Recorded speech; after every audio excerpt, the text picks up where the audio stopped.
I am Gabriel Von Graves. And tonight we're stepping into a part of the paranormal world that often gets misunderstood, but never stops fascinating those who walk its path. Most of the time, investigators don't begin in abandoned asylums or grand haunted mansions. They begin in living rooms, in kitchens, in quiet homes where something feels a little off. And the people living there are searching not for proof, but for understanding. Investigators carry more than equipment, they carry responsibility. Every sound, every shadow, every unexplained moment must be approached with restraint. Because the moment you assume you know what you're dealing with, you stop investigating and you start projecting. And the best investigators understand this. The paranormal doesn't perform on demand, it reveals itself when it chooses.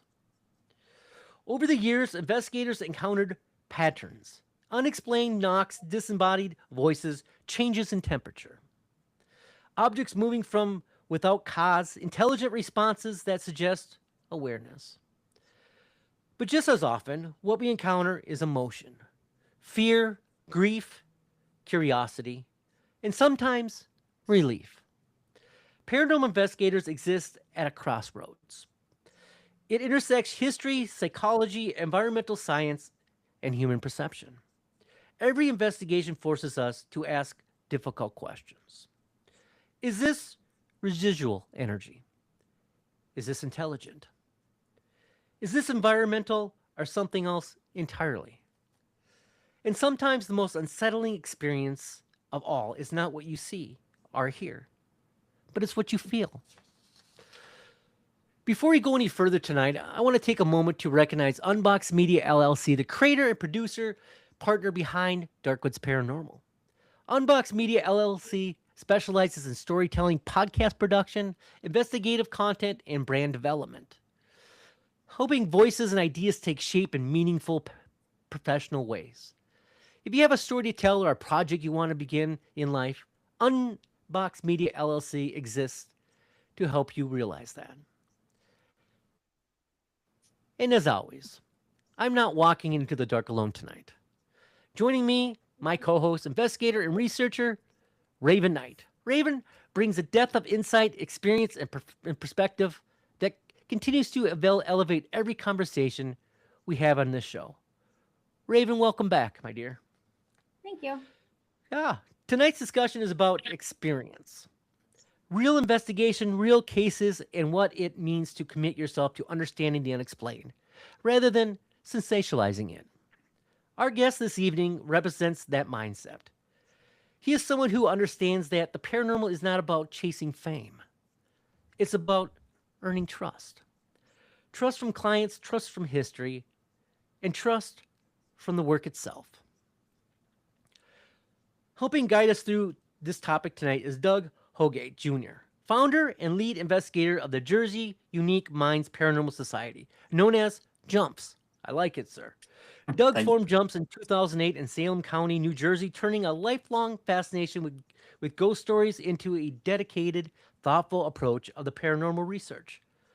Under his leadership, JUMPS have conducted investigations across New Jersey, Pennsylvania, Delaware, and Maryland, working directly with individuals and property owners to better understand unexplained experiences.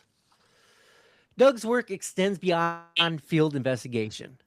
He has appeared on television, including as a local paranormal investigator for Ghost Nation, bringing regional cases to a national audience.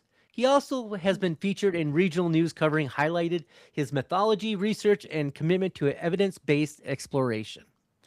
In addition to investigations, Doug is active in events, lectures, and community programs, helping educate others about paranormal research and the importance of history, respect, and discipline in the field. Doug, it's a pleasure to have you with us tonight, and welcome to Darkwoods Paranormal, sir. I thank you guys for having me very much. This is exciting. Absolutely. I'm very I'm looking forward to this. I've been looking for this for a while. So thank you guys very much. Absolutely. Well, Doug, why don't you tell us about yourself? What brought you into the paranormal world? So it was. I've always grown up loving ghost stories. I mean, from a young age. In fact, funny story. I have a picture from my 5th birthday, and it was my birthday cake, and it said, "To a real Ghostbuster, happy birthday, Doug." Still Aw. have it to this day because I was obsessed with Ghostbusters.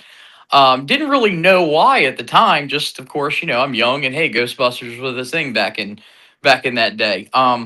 But I've always grown up just love reading ghost stories. I mean, not even just ghost stories, just all kinds of stories that are unusual, unexplained.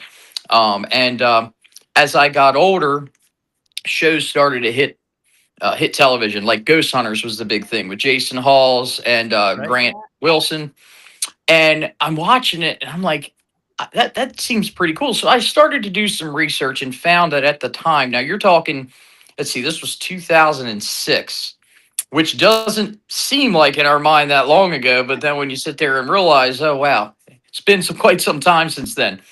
I had did some research and found a team. At the time, they were one of 2 teams here in New Jersey. So I attempted to apply. I did go to a meeting. I respected what they did, but I just wasn't vibing with them at that very first meeting. So I kind of thought, let me see what I can do. This is something I want to try to pursue on my own. So I didn't do anything other than just do online research as to equipment needed. Of course, you see on television, which again, I appreciate that, but I just kind of had my own methods in my head on how to approach this. But let's face it, I was at the time 21 years old. So I'm thinking, oh, this sounds cool. Let's give it a try. Right. So I started off with buying a camera, a wireless camera, and I had some rinky dink box television and an EMF detector. And Yeah. I got it. So I just kind of started going around the cemeteries and trying to research what I could, um, visiting these cemeteries, seeing what kind of readings I could get. Again, no idea what I'm doing, what I'm looking for. And then I'll tell you, so I kind of started talking about it with people, and there was a gentleman. His first name was Natty. He was a battalion chief at a firehouse here in Salem County. And I remember we were all at the firehouse for a meeting one night because I was volunteer fireman. And he says, "Oh, our firehouse is haunted. You should come check that out." So I'm like, "Okay, cool, let's do it." So Right. myself, a couple people I knew, we went in, and again, no idea what I'm doing, but we turned the lights out, set up all these little wireless cameras, and gave it a try. It was Mhm. neat. We did have some experiences that really couldn't explain. And from there, at the time, for all our young viewers, I'm not sure if they know what a newspaper is, but it's a paper that we got the news on. Uh, they um they took interest and they did a story on it. And I mean, this was February. In fact, we're Gary come up on the 18th year. This was February 2nd of 2007 that this article came out about what I did. And I'll tell you, that's kind of all she wrote. um, I thought it was something I was going to get into and maybe be into it for a couple of months, be tired of it, move right on. But here we are 18 years later, and it's the opportunities have just been incredible. And I never really got into it because I experienced things. I know a lot of people that get into this field. It's because they had their own experience and they want to further pursue it. I never did. Never had anything that I can recall saying, "Oh, what was that? I need to look into it." I just always had a passion for it, and that's kind of how it got all started right there. It's a very Wow. lovely story, Doug. I liked it, man. It Yeah. is. Is it went from like just something that you were very interested in, Huh. and then just went into what you're doing now, which is a lot. I think if we can. Yeah. I mean, yeah, you've started your own investigative team, jumps. If you could Hmm. tell us a little bit about how that even started, for you, like how you started that and grew your own team. So, so when it came to jump, so there was a gentleman that he was the husband of a former coworker of mine at the time, and she says, "Oh, he's interested in that kind of thing too." So we kind of got started with everything. I started gathering more equipment after we did that first one. It was kind of like a real learning experience on what we need to kind of build on. And we kind of came up with Jersey Unique Minds Paranormal Site because I'm not going to lie. And it's funny because I know we'll get into it, but I worked with Jason Halls and I said, when I came up with jumps, it's because TAPS was an acronym. So when you have a team, it's like you got to have an acronym for it. So that's kind of Right. what we did. And we came up with that Jersey Unique Minds Paranormal Society. And I like the unique minds because you meet a lot of interesting people in this field. Everyone has a unique mind. And I don't know, it's kind of flowed one day, came out of nowhere, and that's just kind of what it's what was referred to as Jersey Unique Minds jumps. It stuck, and that's just where it was at. So took it, kind of incorporated. That's how we identified starting out. Because as soon as the newspaper article came out, I mean, all of a sudden we had a little rinky dink. Website at the time. People could go on. Facebook wasn't even a thing back in that time. We didn't have all these social medias, but people were reaching out as far as Jersey City. Now, when I say as far, I mean that's about 2 hours away, and it was an apartment complex. And again, from there, it we went there. People started following us. They went on our website, and what I liked to do, what I really think started drawing people's attention is I wasn't just sharing, oh, we investigated here. I shared the evidence we found. Mm. And I also shared, I like to write. So I would write up these full pages of reports from what we did from the beginning all the way down to the end. And people really were drawn to that because I say, okay, here's the audio we found. Here's the video we found. This is what we think it is. Look at it. Judge for yourself. And that's what really drew the attraction for people. And, it took a couple years, got a lot more opportunity to investigate a lot of places, gained that experience, which was nice because credibility is big in this field. Yes, sir. Anybody can go in and say, "Oh yeah, I'll look for your for ghosts for situations that you have going on and try to find an alternative explanation." But you have to gain Mhm. trust for people. You do. People they already are feeling weird, so to speak, for reaching out to you because of what they're experiencing. And I can't tell you Yeah.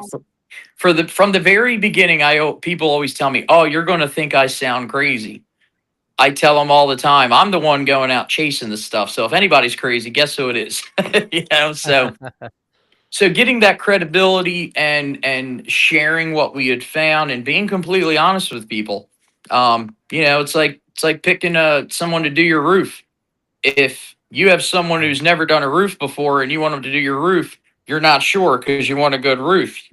You want Yeah. somebody that's got some credibility, has done work before, and it just builds. And it's a lot of hard work.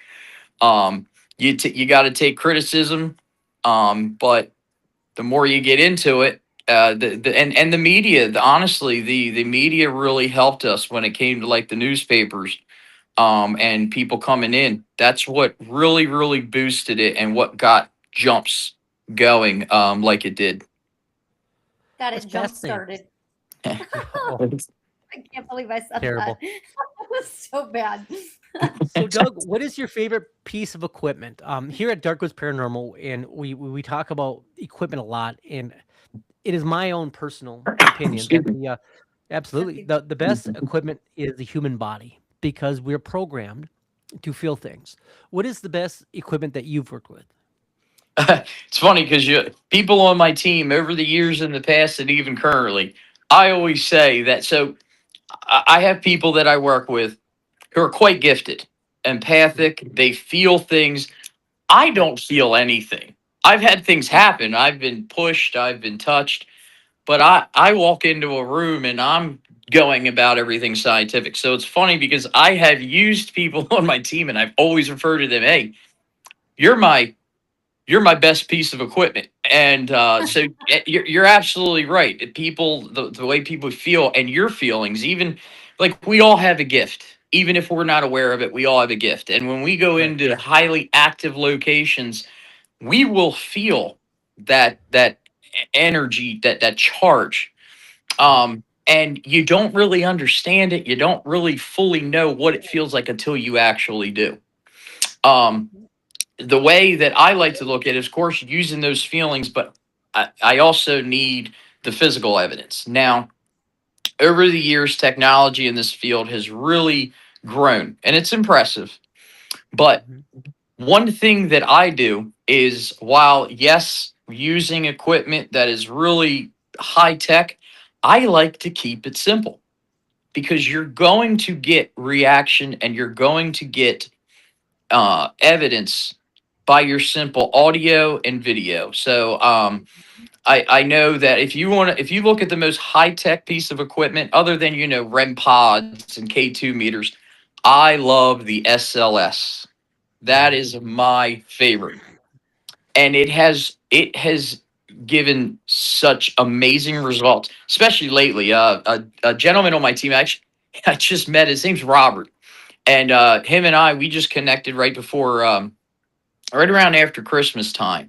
And I swear it's like I've known the guy for years. And we did an investigation, and he films. He does a lot of videos. So all our investigations now we film and we have it on a series on YouTube. We did a place with the SLS. The REM pod was set up and it was constantly going off. It was just sounding, and we're like, what's wrong with this thing? We kept resetting it. So I pulled out the SLS camera, and sure enough, there was the stick figure it gives was Yeah. holding the REM pod. Never, Yeah. never saw anything. I mean, when you can back things up like that, and it was all caught on film, and I like the SLS because it gives us a visual live of what's going on. Now, we, of course, use our IR cameras. We set it up throughout a location. We have it view on a monitor, but I like to keep it simple, um, because that's where I find you start putting all this high tech stuff around a location. I feel like, and I'm not downing anyone, any team that uses it at all. Everyone has their own technique, and I absolutely respect it. I know for me, I just feel like sometimes it could get too contaminated with equipment, so Right. sometimes keeping it as simple as possible, I've gotten some of the best results. But yes, to answer your question, my team and the SLS camera. That's fabulous. Yeah. I thought Raven was Yeah, going to that's talk. She usually moves Oh, forward when she's about to talk. So I was like, oh, huh, oh, what? it's Oh, I fine. didn't know that. So when it comes to your investigation, I mean, well, I'm going to step back for a second if you don't mind. hmm So I believe that just like Raven and I, there always was a start that got you interested in the paranormal. For me, it was when I was a child experiencing something and hmm Yeah. not understanding what that something was because no one told me that it wasn't supposed to happen. Right.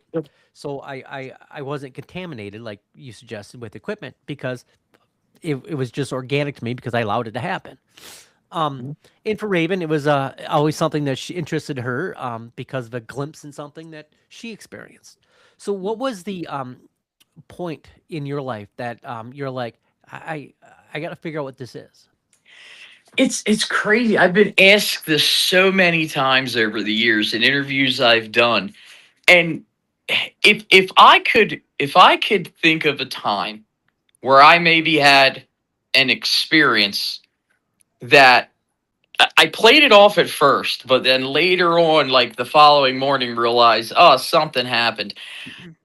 Again, as I mentioned, I've just always loved ghost stories. I don't know what it was. It wasn't like anything that I had happened, but I remember. So when my grandmother, I said I was about 13, and my grandmother, when she was alive, had just I don't want to say purchased. So the house that she lived in, where my dad was raised, it had been rented out for many years, stayed in the family. Well, after the tenants who were there for such a long time left, my grandmother decided, you know what, I want to move back in here. And so she had the place completely remodeled.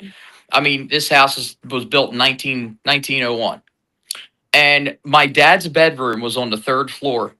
So one of the things that my dad said was my brother, sister, and I, my dad, he says the first night once she moves in, I want us all to stay in my old bedroom.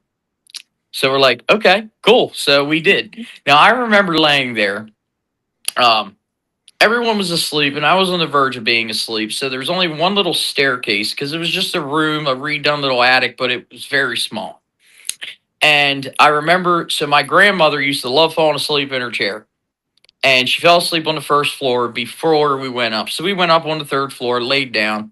Everyone's asleep. Well, I noticed that the second floor light had come on. So that was her bedroom. And I'm thinking, okay, she went to bed. She woke up, realized going to bed. So I didn't pay it any mind, fell asleep. The next morning, I go downstairs. She's up, she's making breakfast. And I said, oh, I saw you finally went to bed really late. She goes, no, I slept on the chair all night and woke up this Mm. morning. And I said, interesting, because that second floor light came on, and there was no one in there other than us on the third floor and her on the first. And again, it was something that I remember. It sticks out to me because in my mind I said, "Oh man, I want it to happen again. I want to see who Right. this was." But Right. even at that age, I just always had an interest. I didn't think about, oh, I want to pursue this one day. Right. But Yeah.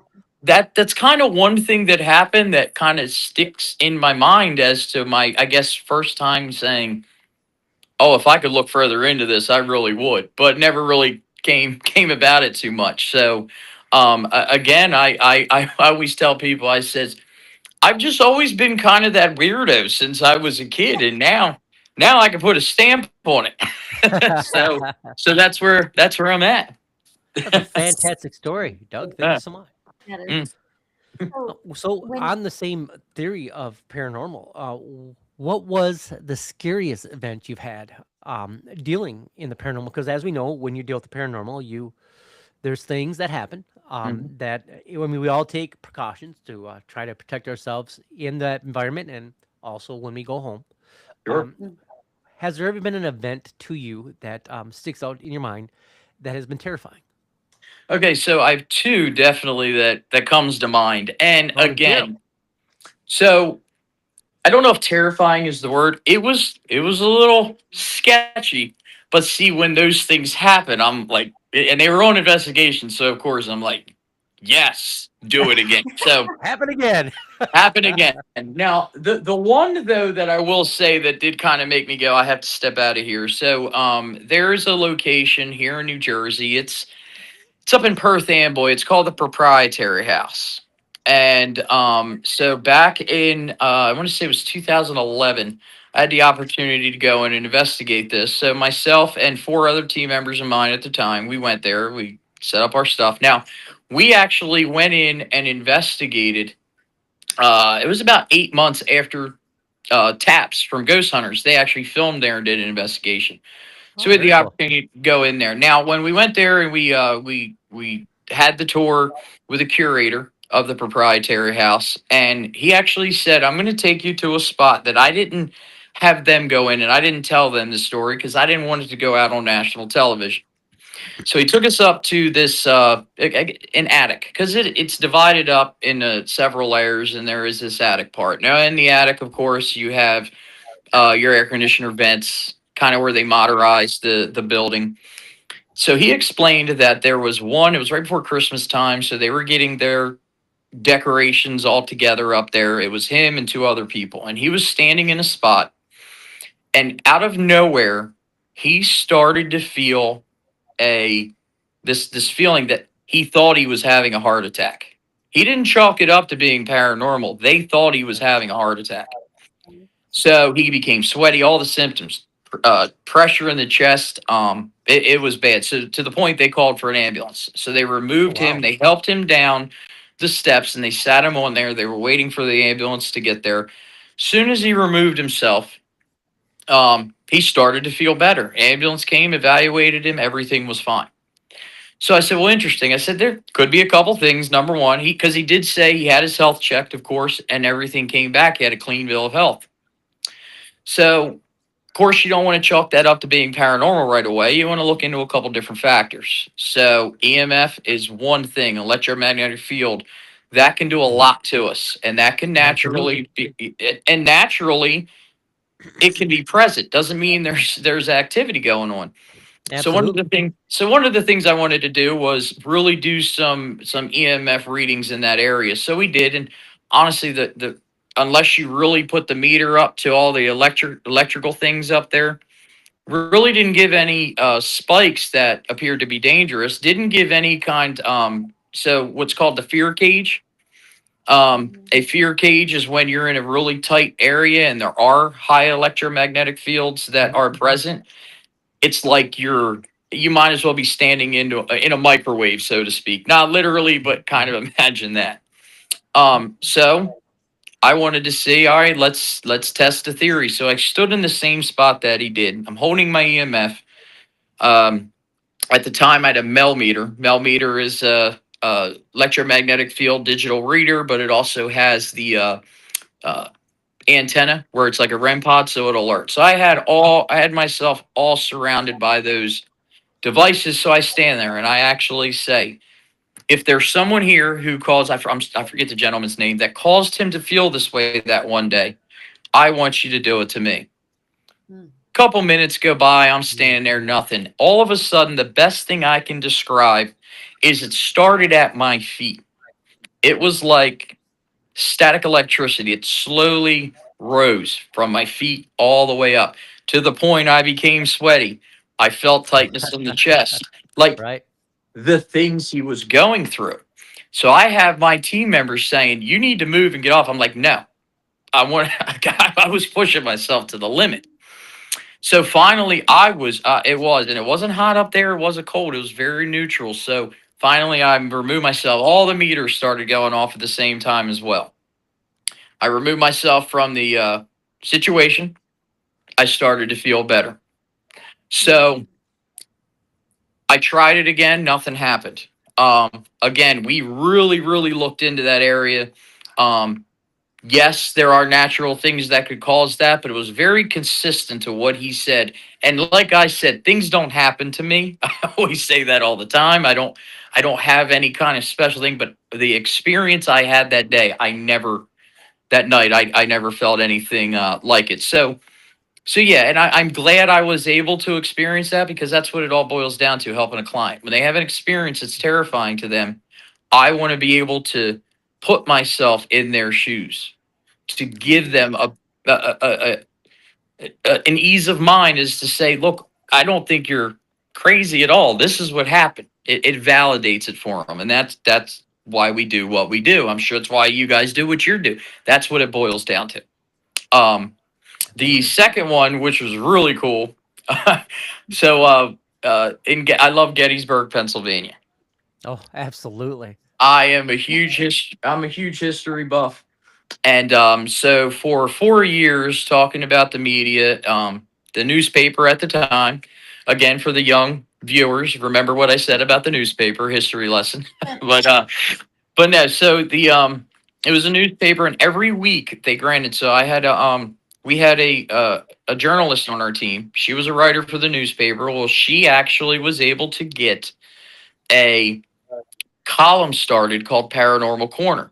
Every Monday, she would write about our research and what we did, and she put it in the paper. And she did that for 4 years straight. So that helped us get into a lot of locations, including the Homestead Orphanage and the Jenny Wade House in Gettysburg. Oh, wow. Now, normally teams pay for that. The only thing they wanted from us is, hey, if you can get here, just write an article about it. Deal. So that's what we did. So let's see, it was myself, my fiance, her name's Melly. I always say that she just wanted to join a ghost team, but you know, she weaseled in and got the head of it. So it was her, myself. My mom actually joined us on that. She was with us, and then there was another investigator named Katrina. She's still with me today on the team. So I'm standing. If anyone's familiar of the Jenny Wade house in the basement, the story of the or I'm sorry, not Jenny Wade, the Homestead Orphanage Rosa Carmichael was a nasty woman back in the days of the Civil War. She would take children, put them in a pit, tortured them, would starve them. It was bad. Wow. So I'm standing pretty much in a doorway with an old wooden door that's said to be the original door, where she would keep the children locked and hidden away, to the regular basement. I start provoking. I said, Rosa, if you're here, if you can do this to children, let's see what you can do to me. Nothing happens. I start talking to my team. That door, that heavyweight, just slammed right on me, almost knocking me on my feet. Wow. Mm. Now, again, was it terrifying? I loved it because I'm like, okay, we're getting a response. I made her a little upset here, but yeah, I mean, I've had a lot of things happen, but those two definitely stick out as being the scariest, most unbelievable things that have happened in all the places I've done. That's cool. Wow. So on the opposite spectrum, what Yeah. positive experiences have you had? Oh goodness, I'll tell you, one of the most rewarding things about this is when you have a family contact you, especially when there's kids involved. Yeah. And when you can come to them, even if you have evidence or even if you don't, when you can come to them and, number one, first and foremost, assure them that you're not crazy. This stuff is happening. Here's what we found.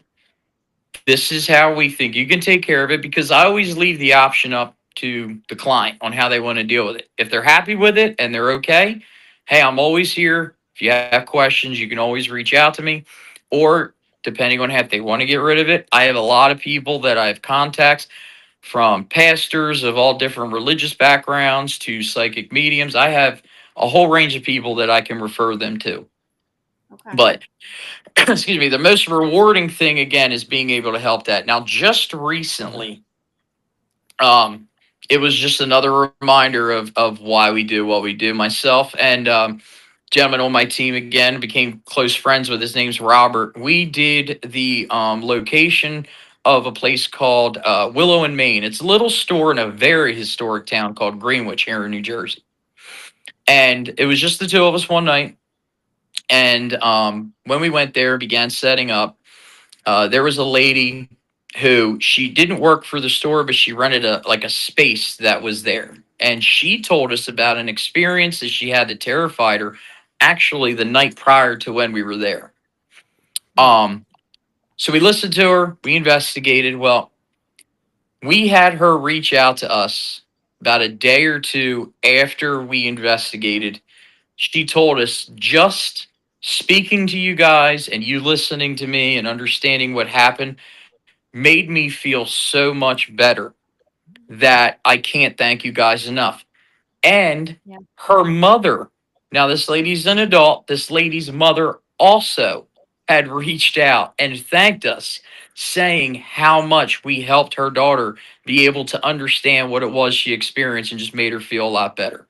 And, when it comes down to the great locations we do, the cool experiences, that's number one, is when you can help somebody understand what it is they're dealing with. So that's the absolute most positive thing about all of this over the years. I That's love very that. cool, And man. I was going to say, I think that that's, part of the reason why we got into it too. And part Yeah. of the reason why we absolutely love the paranormal community is because honestly, like so many people here are so accepting. And, like and we also credit, Ghost Hunters too, because that show actually was something that brought light to some of the things that were happening. And so, like, instead of people being crazy, all of a sudden it was like now people had the same experiences and they could be open with those experiences. And so I love that you said that. We also feel the same way, and I also think that for us it was the same thing. Like, why we wanted to start this podcast was to actually give people that platform to be able to tell their stories, to be able to say, hey, I've had this experience, and then find out that so many other people out there have had these same Yeah. experiences. So I just wanted to Yeah. say that's amazing. We're on the same page as you, Doug. Yeah. So And and that's the other thing about this field. Now, unfortunately, I have come across people that have teams yeah, that it's almost like they look at it as if it's like competitive. Yes. And We refer it's to that as the Bagans of it all. You know what I mean? correct. Right, right. Yeah.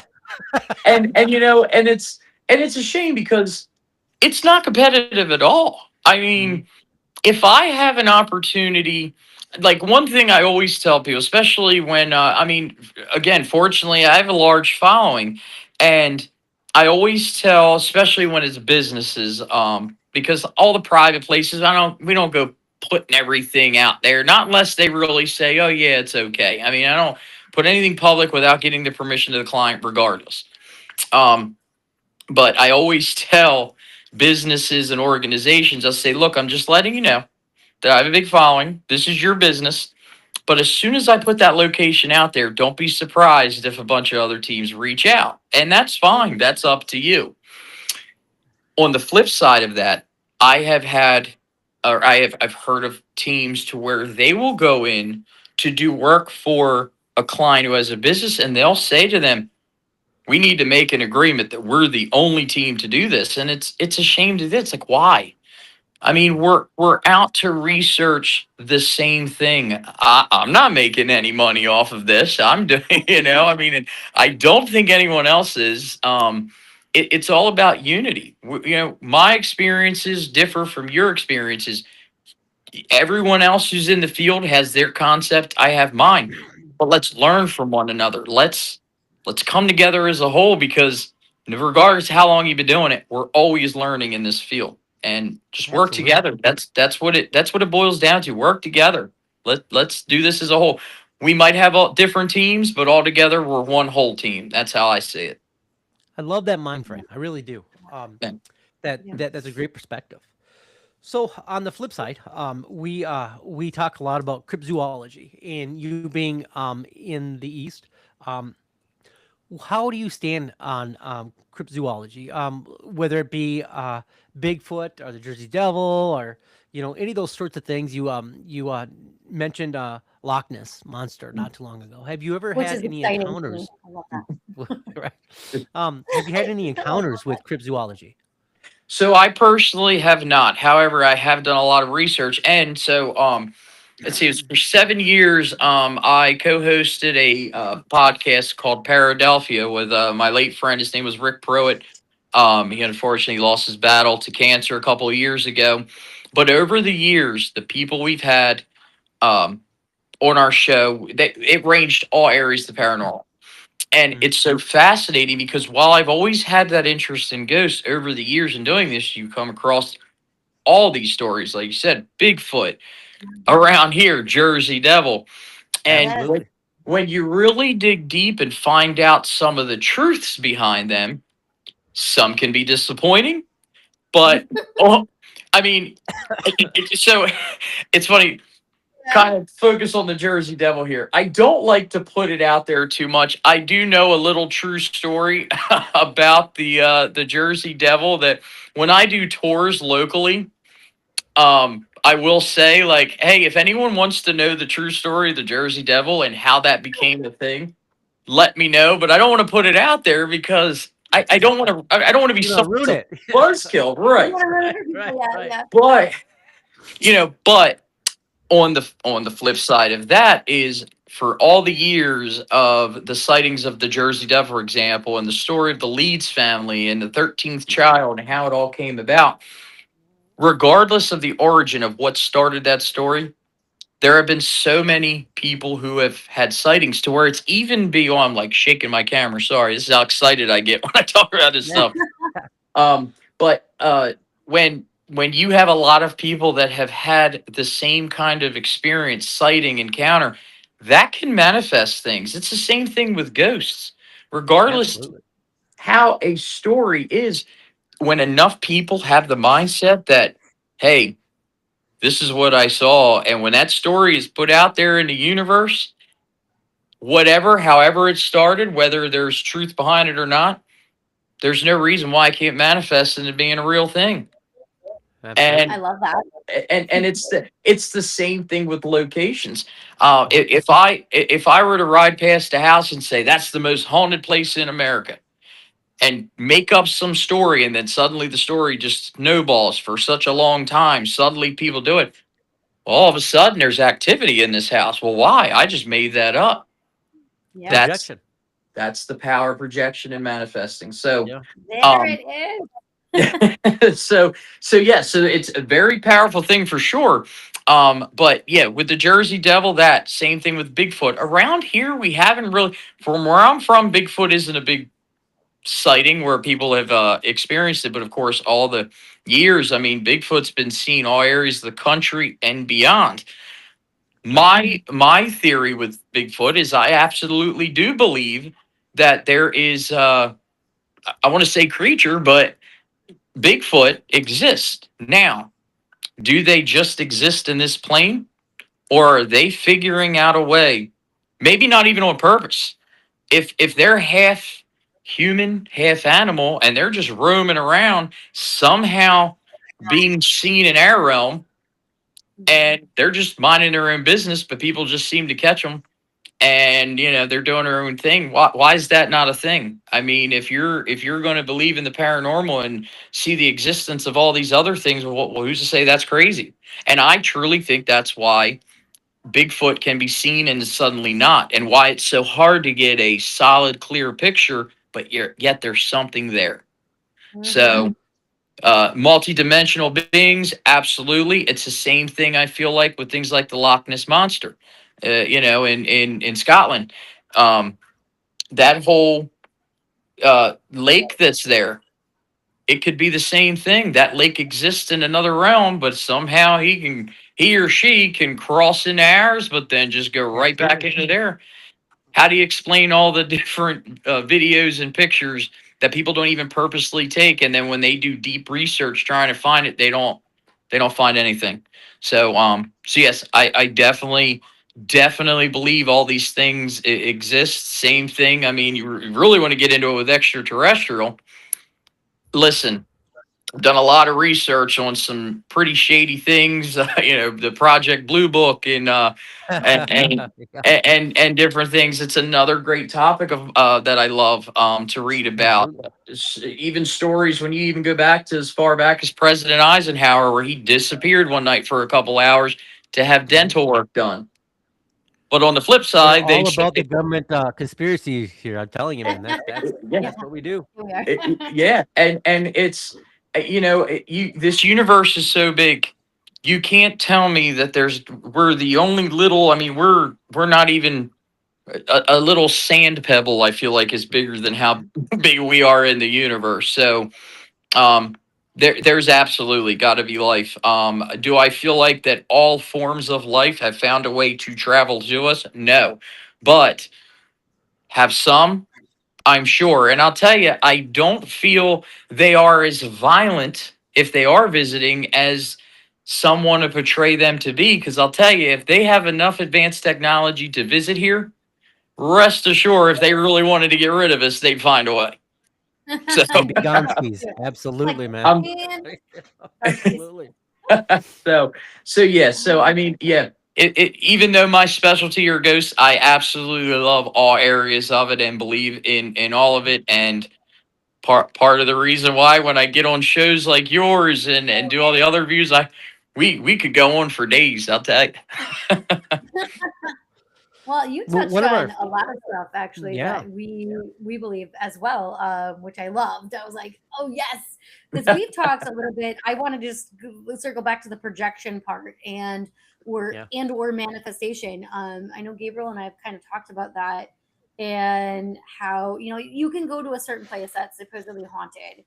And it could just be somebody's energy in that space that is projecting and then creating the Yep. results that you're getting, right? Like, Mhm. so we've been in places before where both Gabriel and I, we're pretty calm when we go into a place and investigate. Like, we don't actually provoke anything. Like, we just kind of try to do the same thing, like feel the space out, that kind of like you do. Um, but we'll go into a place where somebody's like swears the place is haunted and we get nothing. And we know as investigators that that's going to happen.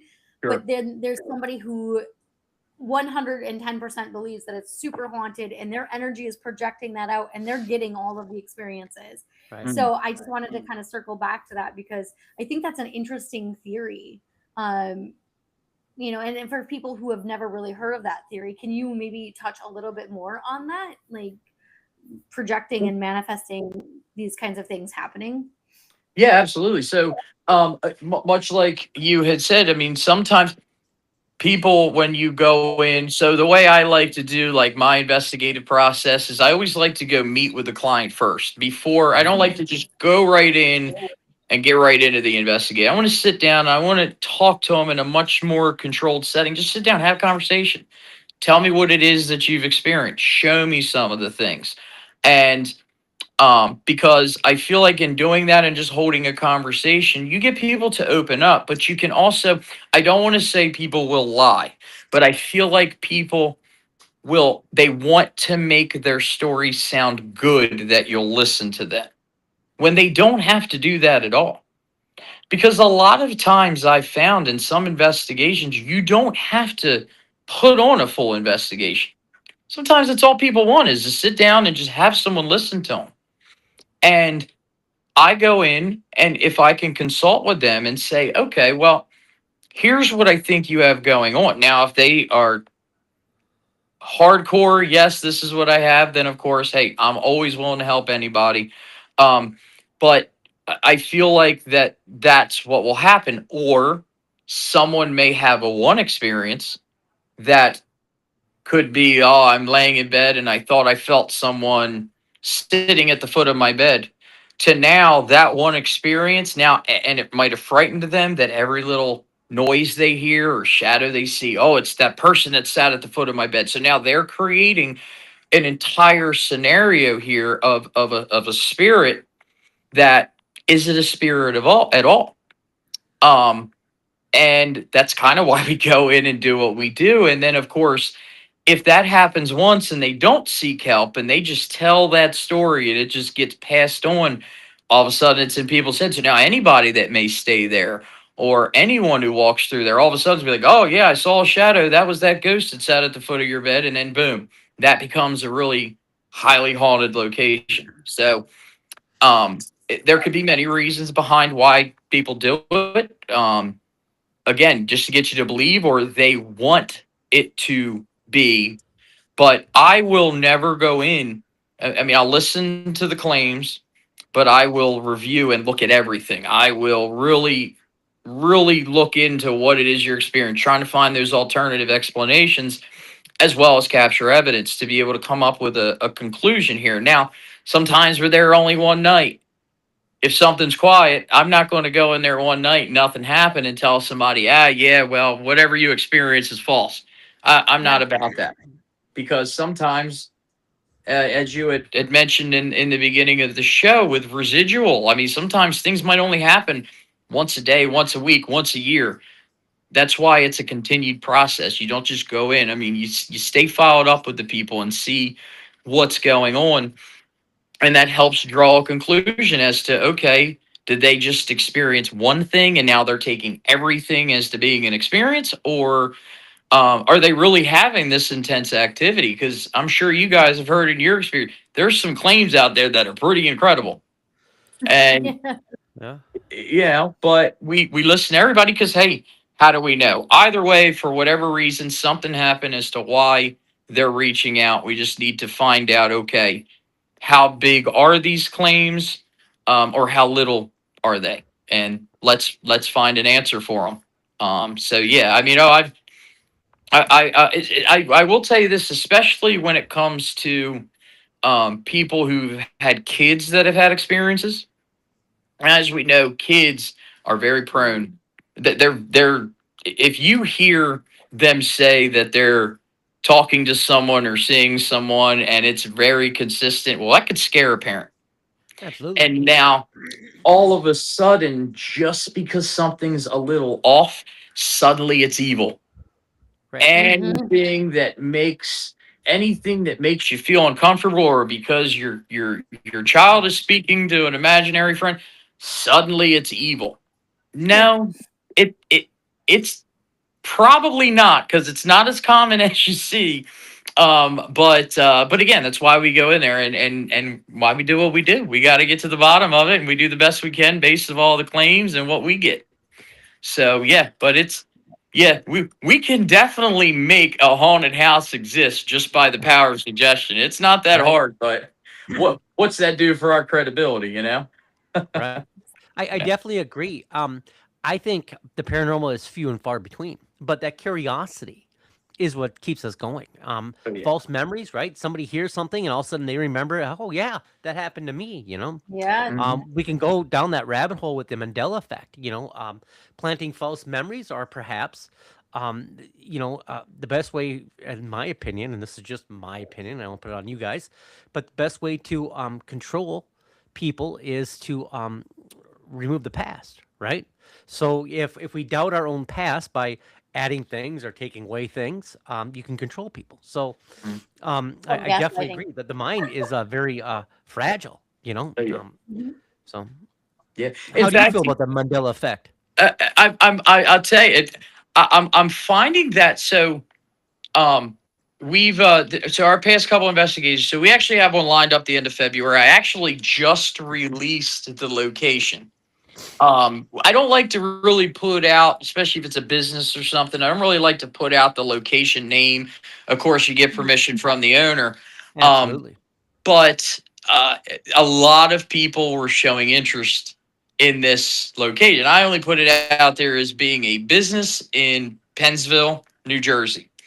Mhm. So one of the things, so there's two claims that are big that we're investigating. One story of a little girl spirit who seems to roam on the second floor of this location, who by three different children have identified her over the years as someone named Sammy, who wears a white dress and has blonde hair.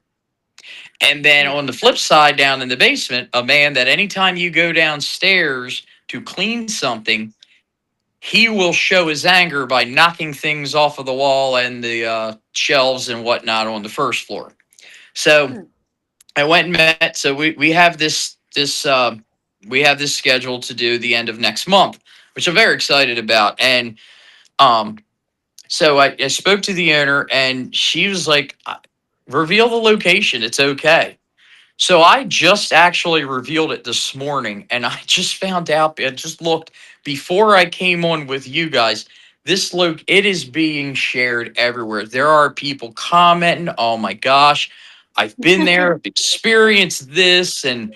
and it's a hair salon. It's called Salon de Belize. It's a hair salon. It's a massage parlor. It used to be a residence, but for the last 14 years, and it is just so many people opening up as to, oh my gosh, yes, I cannot wait to see what you guys find. So one thing I'm curious about is obviously there's claims there. There's definitely claims the consistent activity that have been reported over the years, as well as children that have experienced things. Um, but one thing to take into account is how many of those stories, when you're look, I don't know if you noticed, I don't sit in a hair salon too much. Okay. But I know that sitting in a hair salon sometimes stories get told, things happen. So Mhm. Oh so Right. that's yeah. gonna be it's definitely going to be something that I'm looking forward to. I know it's a huge hit, and already, and we haven't even begun uh, the preliminary stuff yet. So, but it's a good example of what happens when once you reveal a location, suddenly everyone comes out of the woodwork. Oh, I've had this happen. Oh my gosh, that matches with what I experienced one time. So it's definitely a big one, and I'm very excited because we'll be releasing this past Tuesday. We did a location in Cape May, and it's an organization that I have to wait for them to give the okay for us to reveal. But we filmed it. I'm really excited to reveal that episode that we filmed there after we meet with them. We were supposed to Tuesday, but we had this snow crap happen, so it kind of delayed us till next Tuesday. But I'm looking forward to once I reveal that, how many people are going to go, oh my gosh, I remember when this happened. So yeah, so it's definitely something that fall into a lot with especially public places like that. That's Mm-hmm. fabulous. Well, Doug, how do people? You're such an interesting man. How does really our are. audience Yeah. find you? I mean, do you have a web page? Do you have a podcast going on? Tell us how people can get a hold of you. All right, so there's a couple different. So of course, I use you use the social medias because that seems to be how we all stay connected. So the big one that I use is our Facebook. We have a Facebook which is facebook.com, and then / jumps team. So it looks like jumps steam, but it's jumps team, all one word. I Um, like it. I update almost daily with different things on there. We have a website.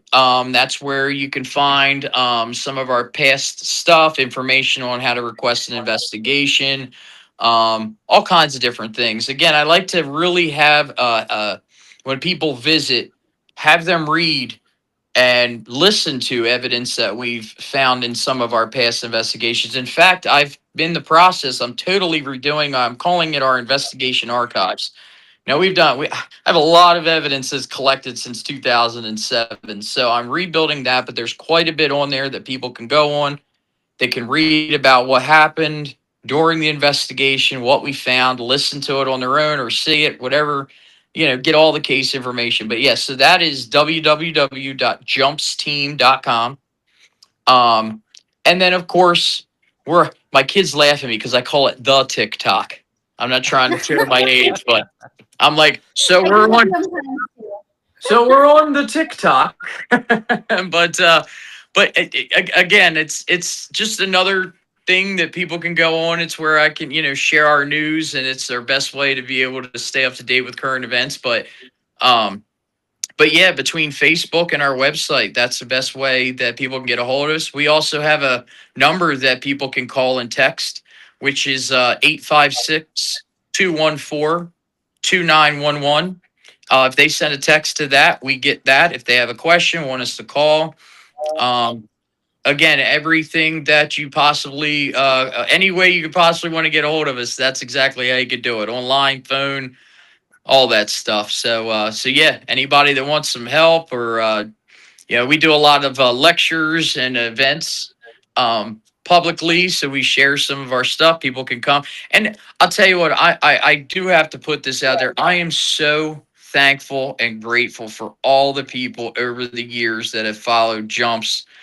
Um, we just did an event at a place called Gill Memorial Library. It was the largest event. They said they've had the biggest turnout. All we did was share evidence we found from an investigation.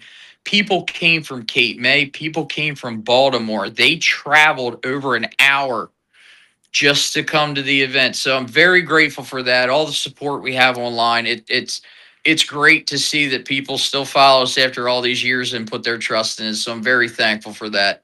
And that's what it's all about. And we're always here to help. That's very Oh, cool, man. I love that. And you're doing the Before we work start there, wrapping Doug. it up, what is your favorite piece of evidence? Do you mind sharing that? Oh, I love that question. Oh, Is there a let's. lot of them? I listen. I'll tell you what. There's some cool ones I've got. I mean, I'm sure you guys have seen in your research that you get a lot of audio evidence. Audio Yep. evidence is a big one that you get. Video evidence is neat. But a lot of times with the video evidence, you got to have something to be able to support that video. Um, Gosh, I have a video that's about 15 minutes long. We did a place called Barrett's Plantation House, and it's a bed and breakfast now. But yep, I'm sure you guys know the flashlight game. Yep. Oh, So yeah. so we Yep. set the flashlight at the end of this bed where there's a little kid, they call him Pumpkin, and he's said to be Yeah. roaming around. So for 15 minutes, and it was all captured on video, we had that flashlight answer by coming on and going off on demand. I mean, that's a Mhm. long time to get some experience like that, and especially That is. captured on video.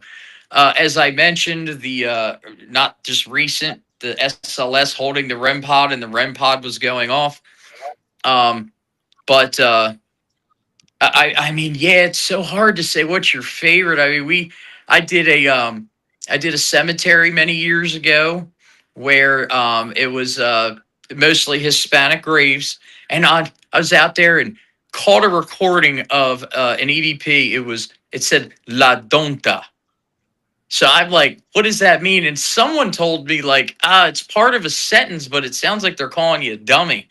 I'd be calling myself a dummy too if I'm out in 17 like that. But Right. Wait, did you ever look it up? Did you uh, ever? Wait, I did you I ever have, look and it it's up? I have, and it's so hard because I've tried to have it translated, but it's just that's all it is, and it's so hard for. It's like they're like I don't know what it's trying to say.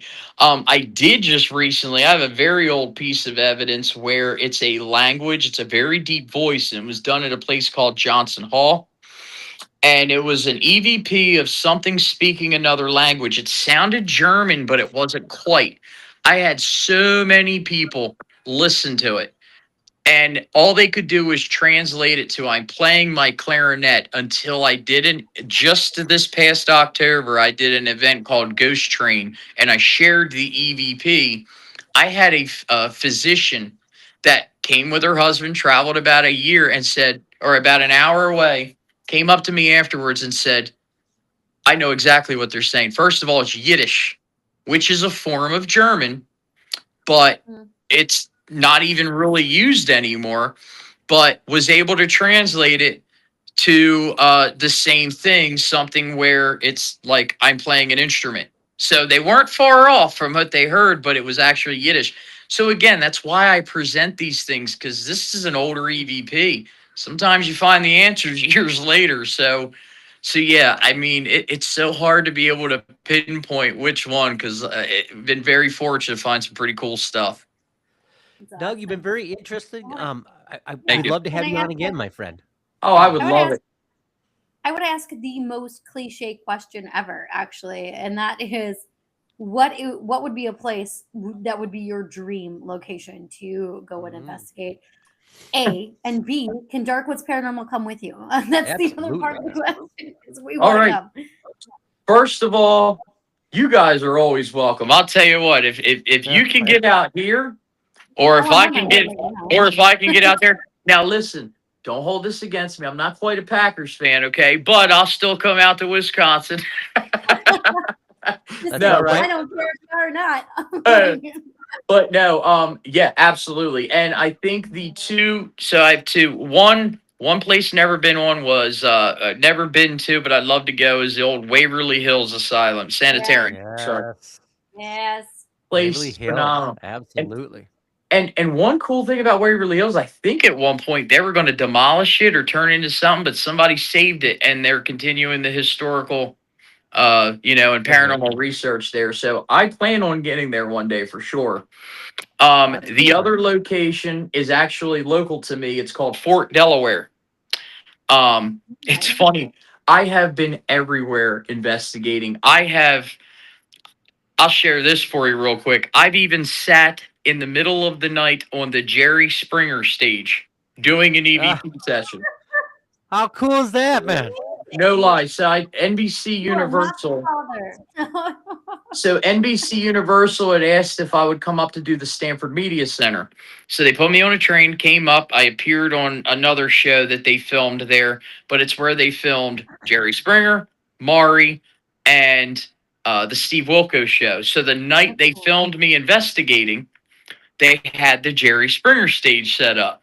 So I turned to the guy who's operating the camera, and I'm like, "Can I sit on that stage and do the EVP session?" And he's like, you, you have range, do it. So I sat on the stage and did an EVP session. So That's cool. I can say I'm the only one that's ever done that. So That's very it cool, was man. Amazing. yeah. So What did you but get EVP-wise? Is the question. yeah. Yeah. But oh, I'm sorry. So I got into that story until I went. So yeah, Fort Delaware is an old Civil War prison. It's an island that sits here in the Oh, that's Delaware cool, man. River. That's very cool. Yeah. The problem is they want a couple $1,000s to be able to have you do it. And listen, I don't make money doing this, so one day hopefully we'll see. But either way, I stay positive. I love that, man. Amazing. Well, we definitely need to have you on again. You've been fascinating to listen to. You seem like you're a very decent individual. I mean that Thank you. wholeheartedly. I appreciate that. I thank you guys so much for having me. This was fun, and Oh, I'll be happy to come on anytime you want. Because as I said, we can go on for hours. I love Love that. that. Well, hang on a second. I'm gonna go through a kind of a out monologue, and then Raven will cut us out, and we'd like to thank you again. So, as we bring tonight's investigation to a close, I want to take a moment to sincerely thank our guest, Doug, founder and lead investigator of Jersey Unique Minds Paranormal Society. Doug, we truly appreciate you sharing your time, your experience, and your perception with us. Tonight, you're dedicated to thoughtful, responsible investigation is evident, and it's been an honor having you here. To everyone watching live and to those catching the replay, thank you for spending part of your evening with us. The paranormal is not just about what we capture, it's about the questions we continue to ask, the history, respect, and the experience we approach with open but grounded minds. If you felt something tonight, if something made you pause, or if the moment stayed with you longer than expected, good. That's where the conversation truly begins. Be sure to follow us, stay connected, and join us for our next live session. Until then, stay aware, stay curious, and most of all, my friends, do stay safe out there. Doug, hang on for a moment. Thank you very much for joining us. Thank you. Thank you, everyone.